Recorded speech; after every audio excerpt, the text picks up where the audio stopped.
Yo, as always, like, share, subscribe. Now let's just get into it. So it's been a long time coming, but football is on its way in the Big Ten. So I wanted to do a video, of course, about Michigan versus Penn State, which we know will be 7:30 on ABC in 2 weeks.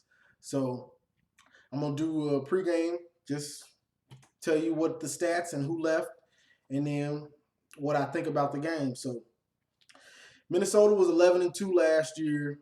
They had a good season. Their coach is PJ Fleck, and he's a good coach. They almost had a great season. They had a good season though, definitely. But the quarterback is Tanner Morgan. He on the year was 66%, 30 TDs, 7 picks, and 400 rushing yards. So that's production. That's that's a good quarterback, and he is going to be a problem. So let's just go with that.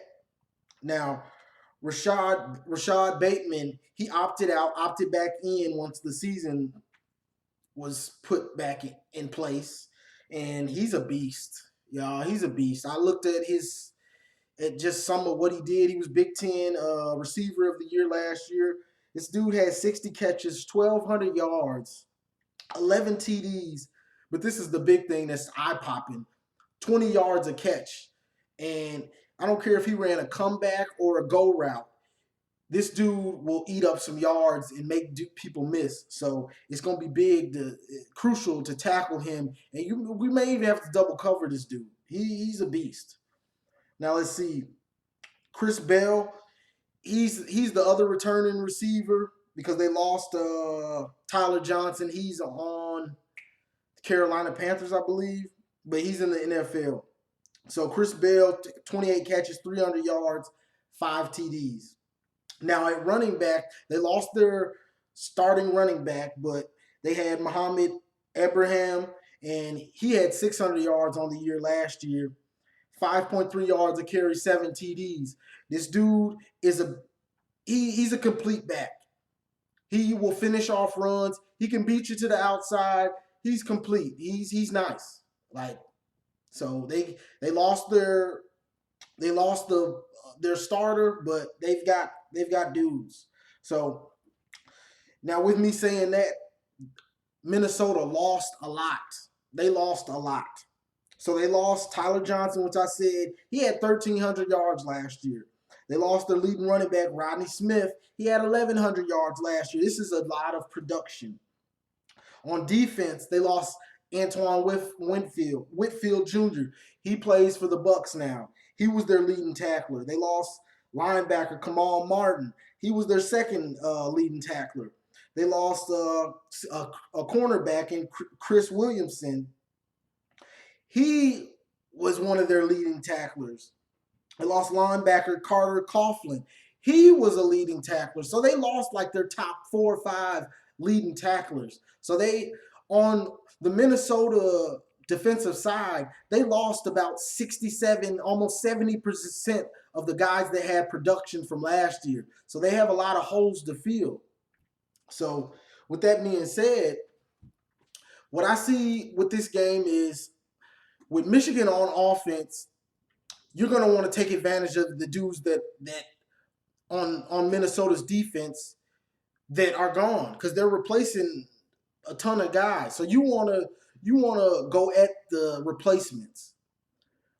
You know what I'm saying? So you want to go at those guys on the back end and also in the linebacker core.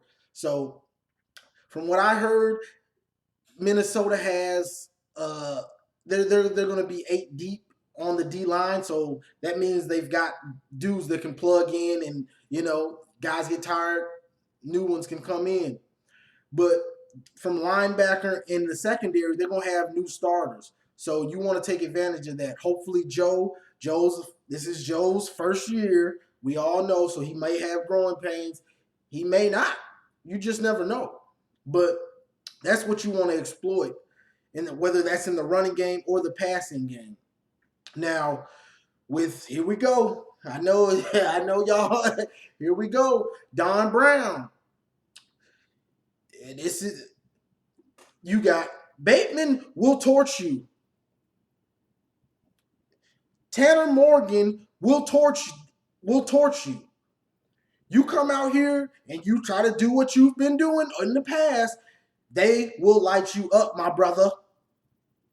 They will light you up. So it's going to be crucial that you don't put a safety on one of these dudes. You don't put a linebacker on one of these dudes. Brad Hawkins is somewhat fast. He will get torched by Bateman. I have no doubt in my mind he will torch him.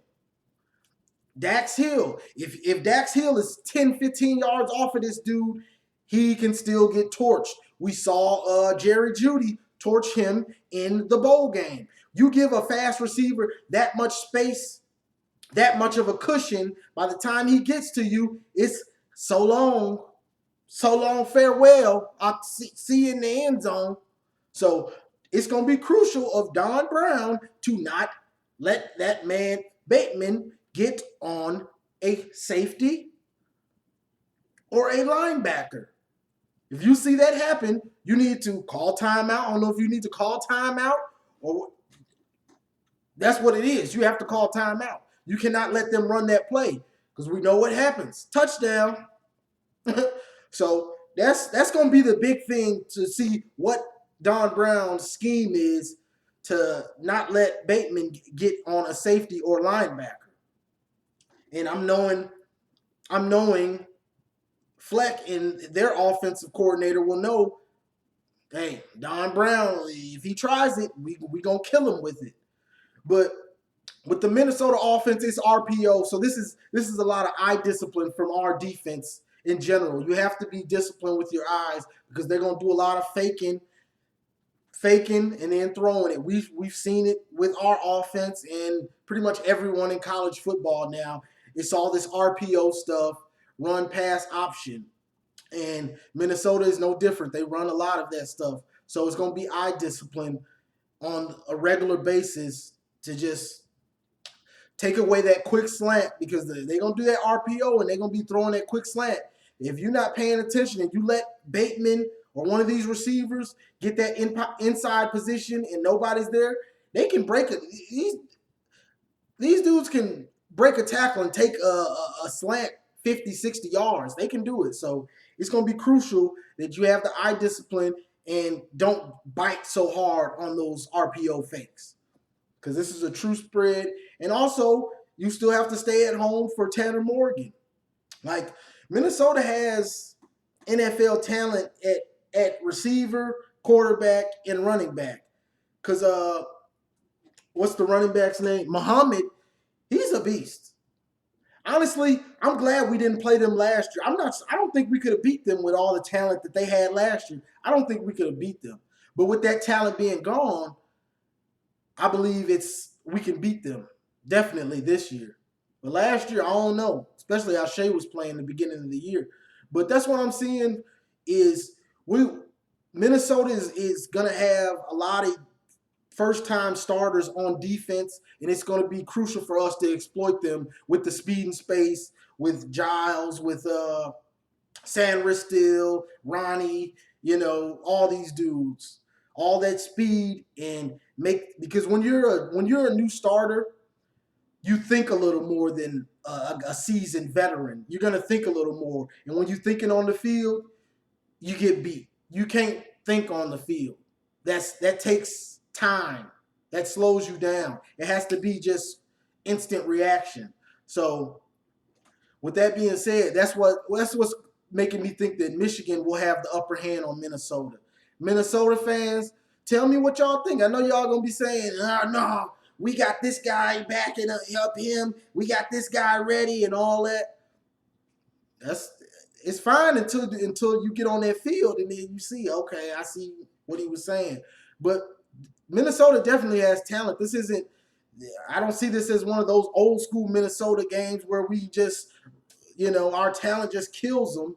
Like this could be a close game, definitely. But I see Michigan having a little too much talent for them in this one, like just a little bit because they just lost so much talent on defense to the NFL. Like they lost a lot of starters with production on defense and in crucial spots on the offense. So that's what I'm seeing from this one. I'm Don Brown.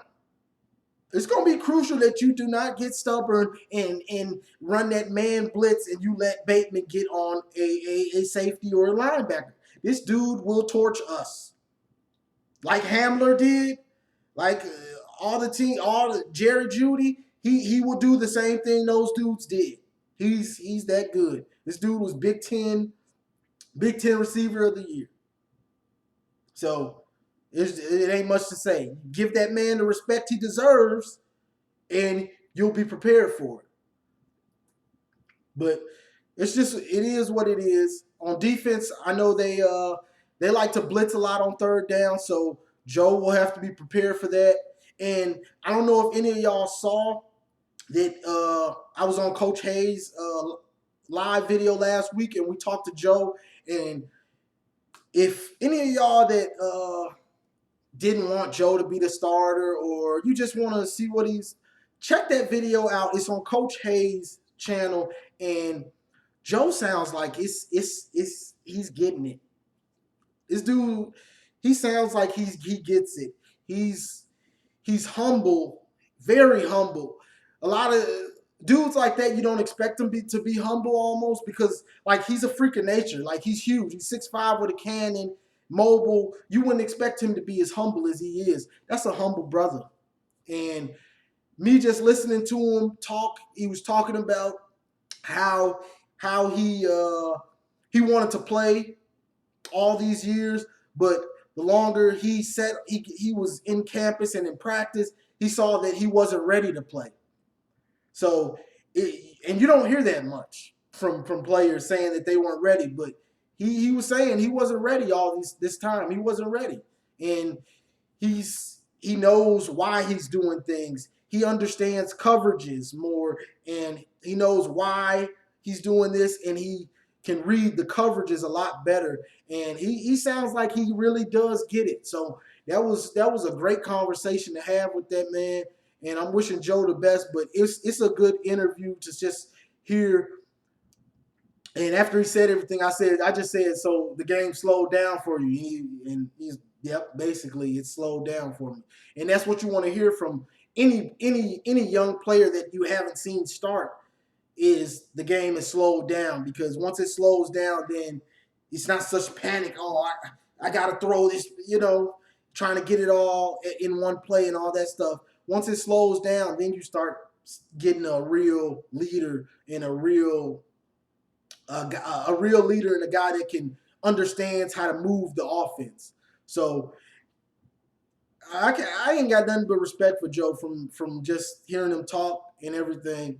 But that's all I got, y'all. I see this game being kind of close, depending on, before I get off, depending on how Minnesota handles Don Brown. Now, if they can handle what he does, then I see it being close. But we all know if you can't handle the Don Brown blitz, you're gonna get destroyed. And if you got the talent to exploit it, it can be a close game or you can dominate. But if you can't pick up that blitz, he's gonna destroy you pretty much. As long as you got some good offense. And I'm expecting our offense, even if Joe struggles a little bit, I'm expecting our offense to be able to move the ball, because they're just replacing so much on defense that we should be able to move the ball consistently on them. But that's all I got for this one, y'all. Like, share, subscribe. If you want to drop a donation, feel free. And as always, go blue.